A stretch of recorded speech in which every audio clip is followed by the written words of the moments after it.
po yung possible ICC arrest niya dahil po sa nasabi ni E.S. Bersamin. Ang sabi niya po, ewan ko, mahilig sila sa gano'n na kapag may mainit na issue na pinupukol sa Malacanang, pinag-uusapan na naman ang tungkol nangyari kay FL. Ngayon, gagawa sila ng issue about ICC and a senator to divert the issue. Mahilig ang mga tao dyan sa Malacanang gumawa ng panibagong issue kahit old issue to divert people's attention.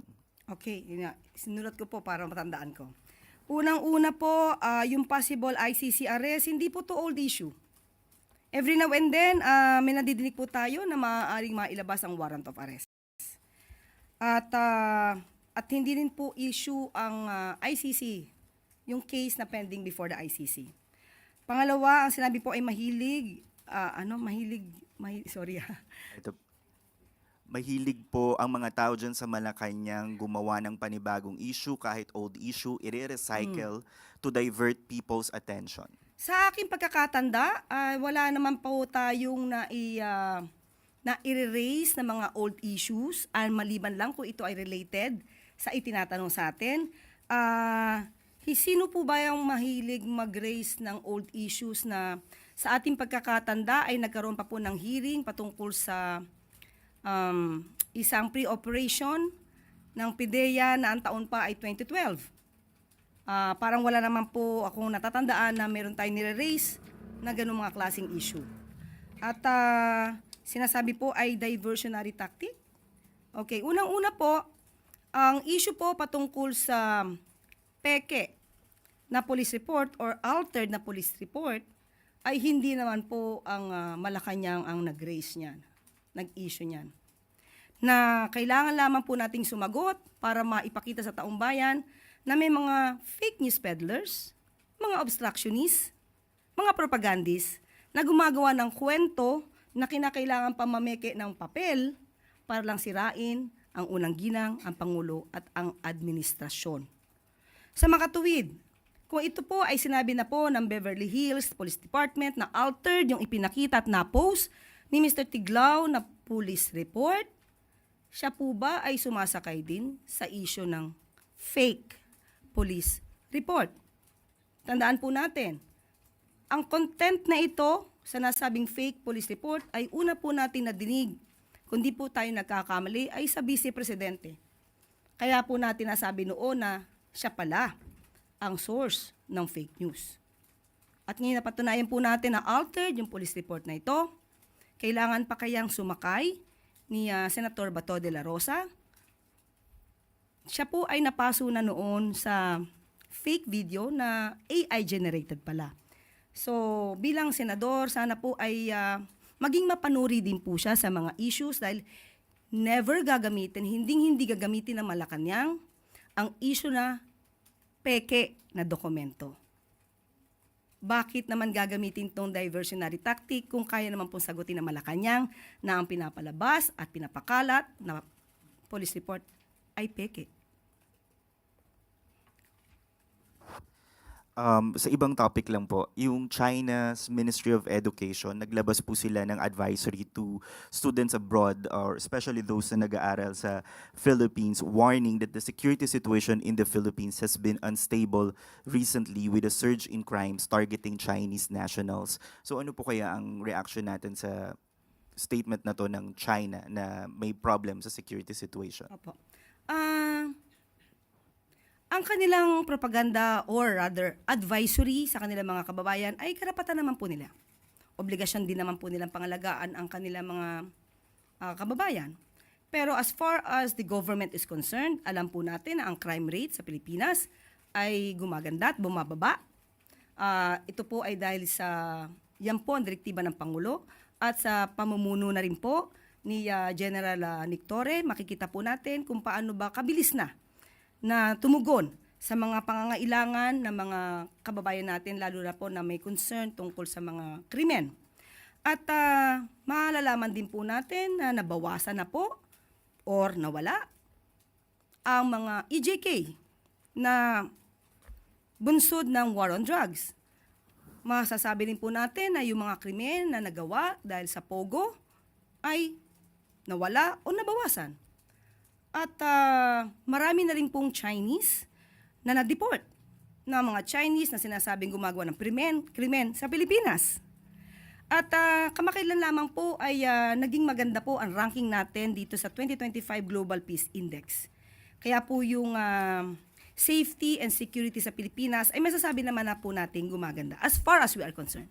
So kung sa pananaw po ng China ay ganun, hindi naman po natin ito hahadlangan dahil karapatan po nila yan. But does the Philippine government promises na yung mga Chinese nationals who are apprehensive na po because of the advisory, ay they will be protected by the government? Kahit sino po, kahit hindi po Chinese, kahit sino pong tao, Pilipino, kahit anong nationality po yan, lahat po yan ay bibigyan ng proteksyon. Dade Cabagani, Daily Tribune. Hi, ma'am. Senator Kiko Pangilinan has filed a bill seeking to prohibit political dynasties in the country. What is the take of Palas on this proposal, given that Marcoses is considered one of the acknowledged political dynasty in the Philippines? And so the Dutertes on the opposition, nakikita po ba natin yung openness ng Pangulo to support the legislation of this proposed measure? I-define muna po nila talaga kung ano ba yung political dynasty dahil hindi naman po makakapagsang-ayon, hindi naman po umayaw ang Pangulo kung hindi pa po nababalangkas ng buo itong bill na to. At kailangan natin malaman kung ano mga provisions dito. Pia Gutierrez, ABS-CBN. Hi, ma'am. Ma'am, there's a fierce debate online regarding the proposed measure by Senator Lacson. And the measure aims to penalize children who refuse to take care of their elderly parents. Others are saying that it's unfair that the state will pass on the responsibility of caring for the elderly to their children just because the state has been unable to provide for the needs of the aging population. So may we know the position of the palace on this? Unang-una, alamin natin yung provision dito. Bakit? Meron na po kasing provision sa Family Code, Article 194, kung saan isinasaad na yung magulang at mga anak, they should mutually support each other. Provided na po yan. Ang kaibahan na lamang po siguro dito ay maaaring gawing itong isang krimen dahil ipipinalize. Okay, so in other words, even before, kahit wala pa po sinasabi si Senator Lacson, ito na po ay provided na sa Family Code. Obligado po. Oblige po ang anak, oblige ang magulang na magsuportahan. No? We have to support each other. Now, at ang nakasabi po at sinasabi sa Family Code na dapat suportahan ng anak yung mga magulang na in need. Hindi naman po kailangang suportahan yung hindi nangangailangan na magulang. Okay? Now, pag ginawang krimen, so ulitin natin, kailangan natin makita yung probisyon. Dahil baka naman may kakayanan talaga ang anak na sumuporta. At in need ang magulang, tingnan po natin kung dapat nga gawin tong krimen. Dahil hindi naman po magiging krimen kung yung mga anak din naman ay in need. So depende po yan sa sitwasyon. So depende po yan sa magiging nilalaman ng bill na yan para malaman natin kung mayroon bang basihan para gawing krimen ang isang anak na may kakayanan na sumuporta sa anak pero inabandona ang magulang. Kasi ang magulang na umabandona sa anak, alam natin may krimen yan. So it may be considered na kapag yung magulang na hindi na kayang buhayin ang sarili, pero yung anak ay nandiyan at may kakayanan namang sumuporta, pero inabandona ang kanyang magulang, pwede naman talagang gawing krimen to. Pero still, sabi nga natin, alamin muna natin ang lahat ng provision.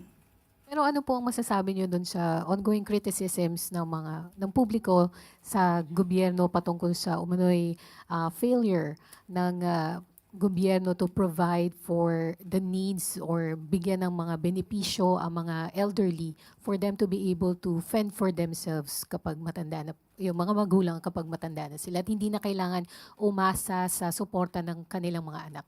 Sa ating pagkakaalam, sa ngayon po ay marami din programa para sa mga senior citizens. Nandiyan po yung tinatawag sila na parte ng vulnerable sectors na talagang binibigyan ng prioridad na tulungan. Nandiyan na rin po yung sinasabi nating 50% discount sa MRT, LRT. So marami na pong programa sa panahon po ngayon ni Pangulong Marcos Jr. na masasabi nating makakabuti po sa mga elderly.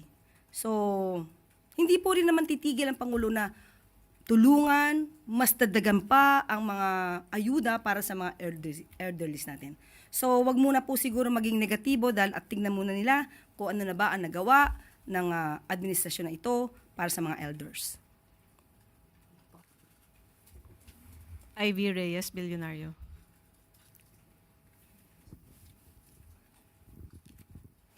Hi, Yusek. Follow-up lang po on Senator Bato. Sabi niya po kahapon na hindi siya a-attend ng fourth SONA ni President kasi meron daw po siyang personal conflict or issues with some congressmen and officials from Malacanang. Meron po siyang quote dito here. Alangan namang pupunta ako doon ng nakasimangot, pangit, di ba? May we have the palace's reaction. Okay lang naman po, karapatan naman po niya yan kung hindi po siya pumunta. Pero mas maganda po sana madinig niya po kung ano ang naging trabaho at magiging programa ng Pangulo sa SONA para po hindi siya maligaw. Kasi mas maganda pong pakinggan niya mismo kung ano sasabihin ng Pangulo kaysa mag-rely sa mga fake news peddlers. So sana kung di man siya makarating ay mapakinggan niya.